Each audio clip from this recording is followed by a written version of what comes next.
Beredar video serpihan drone Ukraina yang ditembak jatuh. Dalam video yang diunggah akun Facebook kanal Akhir Zaman Senin 21 Maret 2022, kamera bergoyang seakan si perekam berlari untuk melihat serpihan drone jatuh.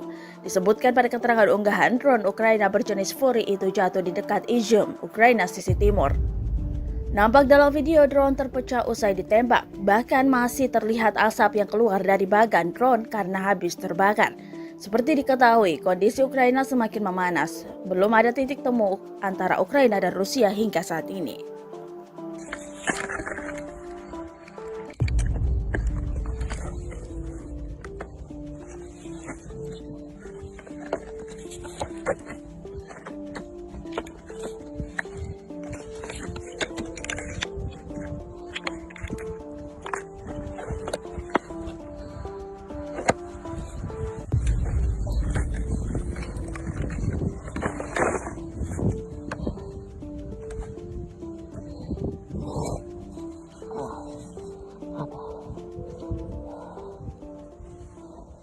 Terima kasih sudah nonton.